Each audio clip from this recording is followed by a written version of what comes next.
My fiancé said, "I don't think your husband material. You're too emotionally stable. It's boring." I said, "Interesting." Then I quietly initiated a partition sale this morning. She woke up to legal papers and a court-ordered property evaluation. Hey viewers, real quick.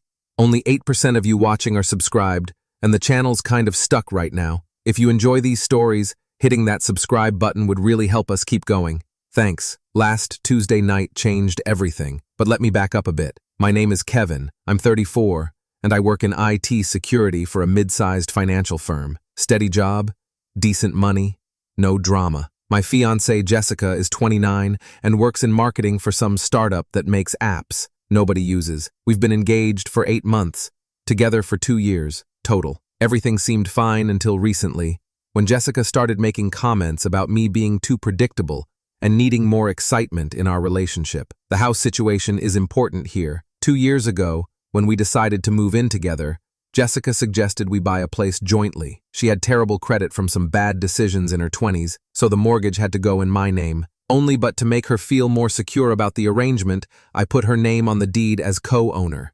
Big mistake. Jessica contributed about 20% to the down payment. I covered the other 80, plus all closing costs, inspections, and fees. She paid me back her portion of the monthly payment, but I handled the mortgage insurance, taxes, and maintenance. For 2 years, this arrangement worked fine.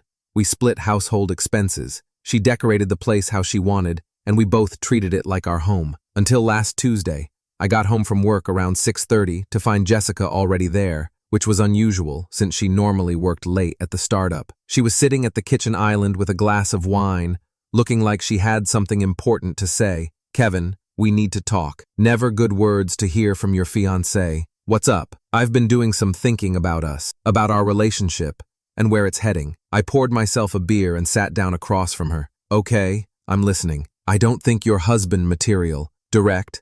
I'll give her that. Can you elaborate?" "You're too emotionally stable. Everything with you is predictable, routine, safe. There's no passion, no spontaneity, no drama. It's boring. Boring. I need someone who challenges me emotionally, someone who makes me feel alive. You're like living with a roommate who I occasionally sleep with." "Interesting. Is that all you're gonna say?" "This is exactly what I'm talking about. Any normal person would be upset or angry or something. You just sit there like I'm discussing the weather. What would you like me to do? Yell at you? Throw things? Would that make me more husband material? Maybe. At least it would show you care." "I do care. I just process things differently than you do. That's the problem. You process everything the same way, like it's all just data to be analyzed." She wasn't wrong about that. It's how I approach most situations. Gather information, consider options, make logical decisions. It served me well professionally and personally. "So, what are you saying exactly?" "I'm saying I don't think we should get married. I think we should take a break and figure out what we really want." "A break?" "Yes. I need time to think about whether this relationship is what I want for the rest of my life." "And you need to do this thinking while living in the house we bought together?" "Well, yes, I mean, it's my house too. My name is on the deed." "Right. Your name is on the deed." "Kevin, don't get weird about this. We can handle this like adults." "I'm not getting weird about anything. Just clarifying the situation." "Good. So we're taking a break, but we can still live together until we figure things out. It doesn't have to be dramatic." She wanted to break up, but keep living in the house I paid for while she figured out if she could find someone more exciting than her boring fiancé. "That sounds very reasonable," I said. "I'm glad you understand. I was worried you might overreact." "No overreacting here." "Very predictable response from your emotionally stable roommate." She actually smiled at that. "Exactly.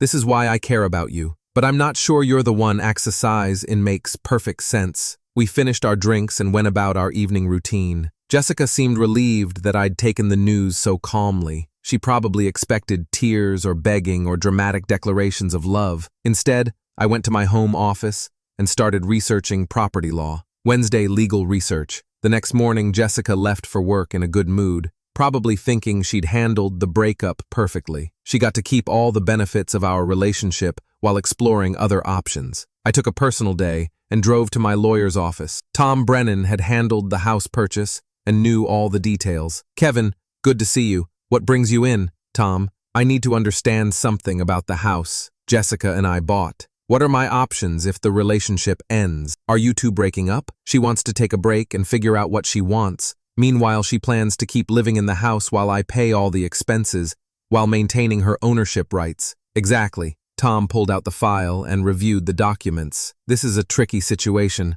The deed shows both names as equal owners, but there's no cohabitation agreement or documentation of financial contributions. What are my legal options? Several. First, you could try to negotiate a buyout where you purchase her 50% share at fair market value. What if she refuses? Then you could file for partition. It's a legal process where co-owners who can't agree force the sale of jointly owned property. How does that work? You file a petition with the court claiming the property can't be reasonably divided.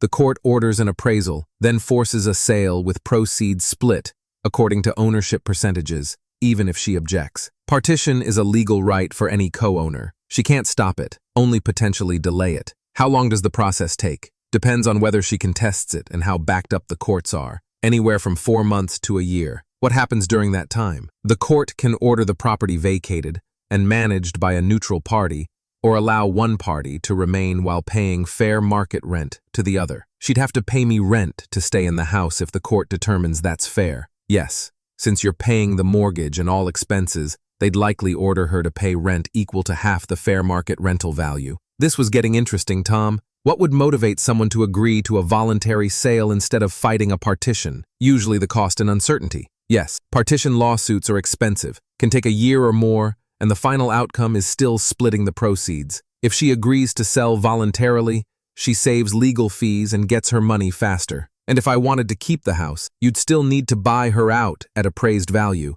but at least you'd avoid the court cost. Start preparing the partition paperwork. Don't file it yet, but have it ready. Kevin, are you sure about this? Partition is nuclear option territory. She told me I'm too emotionally stable and boring. Maybe it's time to show her what unpredictable looks like. Thursday, financial strategy that evening.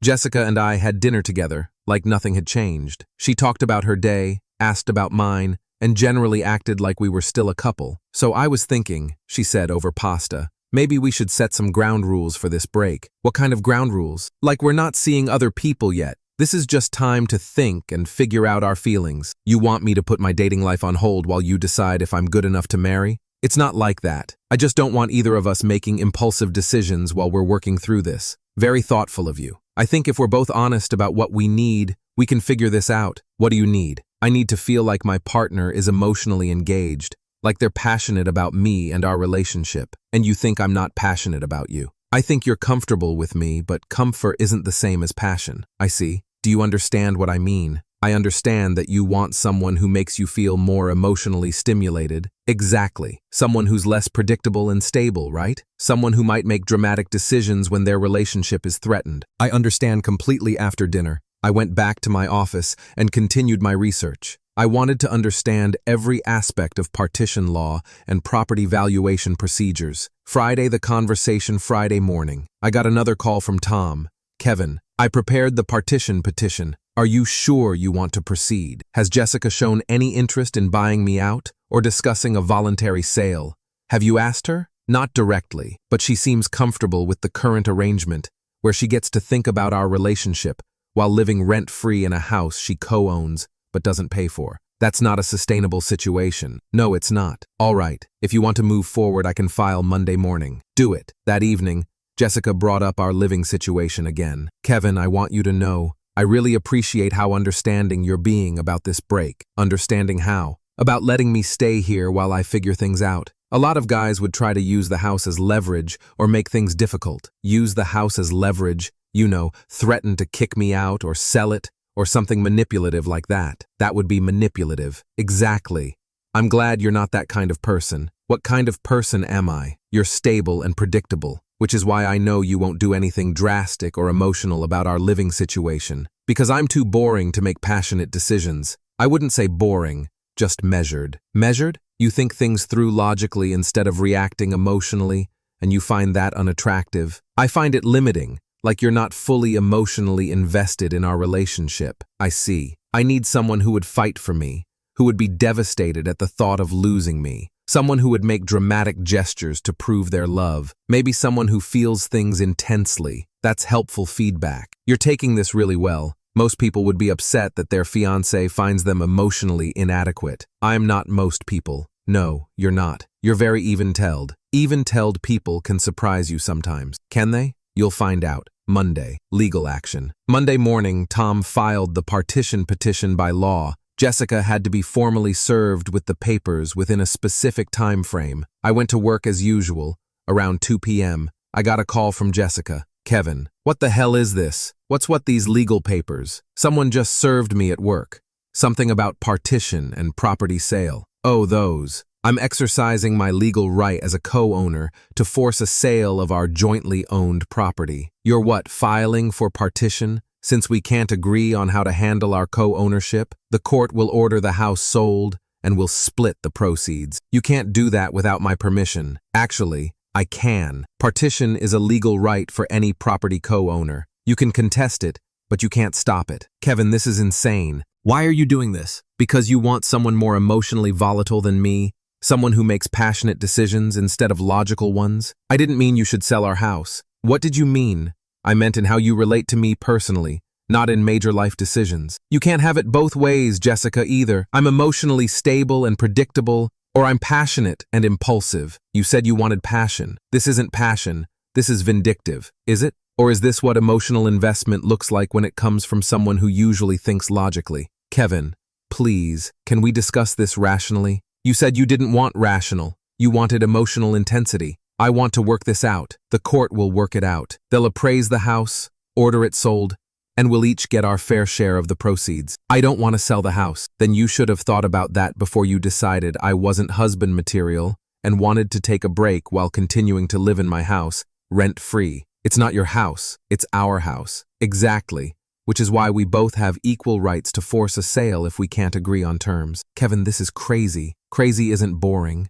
2 weeks later, reality sets in. The court moved faster than expected. Within 2 weeks, Jessica received notice that a property appraiser would be conducting an evaluation and that both parties needed to cooperate with the process. She tried multiple times to convince me to withdraw the petition. Kevin, this is going to cost us both thousands in legal fees. I'm prepared for that expense. We could lose money on a forced sale. That's a risk I'm willing to take. What if I agree to pay you rent to stay here? The court will determine fair rental value. If you want to remain during the proceedings, how much would that be? Probably around $1,500 a month for your half of fair market rent. I can't afford $1,500 a month plus my other expenses.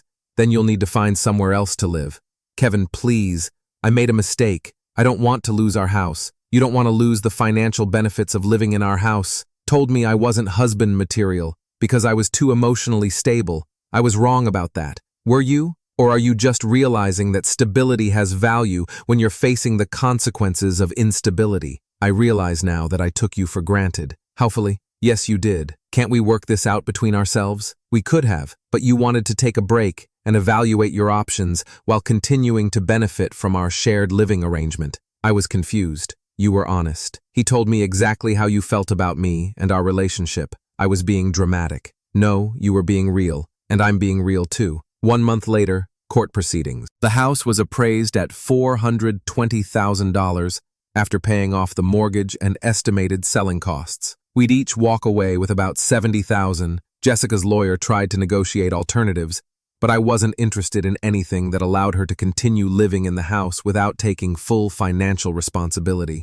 Your client wants to force a sale because his feelings are hurt, Jessica's lawyer argued during a hearing. My client wants to exercise his legal right to partition jointly owned property that he can no longer afford to maintain, while his co-owner contributes nothing to the expenses, Tom replied. Miss Garcia has offered to pay rent. After being served with partition papers, Mr. Miller has no obligation to accept rental arrangements from someone who previously had no intention of contributing to carrying costs. The judge was practical about it. This appears to be a relationship that has ended with both parties holding equal ownership in real property. Partition is an appropriate remedy when co-owners cannot agree on terms of use. I'm ordering the property listed for sale within 30 days. Jessica looked devastated. I felt nothing in particular. 2 months later, the house sold for $415,000 after all fees and expenses. We each received $68,000. Jessica used her money for a deposit on a smaller apartment across town. She kept trying to contact me through mutual friends,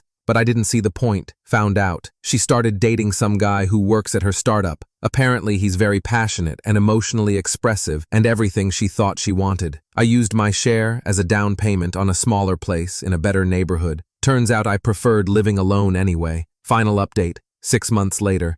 Been about 8 months since Jessica told me I wasn't husband material due to my emotional stability. The divorce from our property situation is complete, and I haven't spoken to her since closing. Started dating someone new about 2 months ago.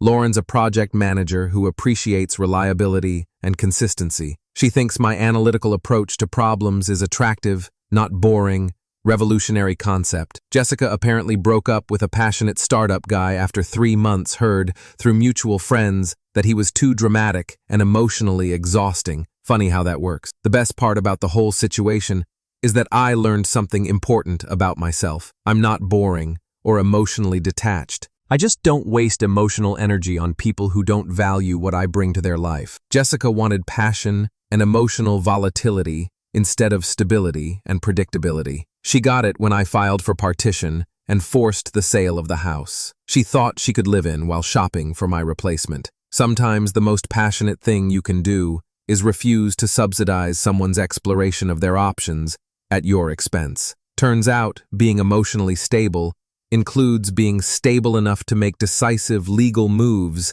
when someone takes your stability for granted.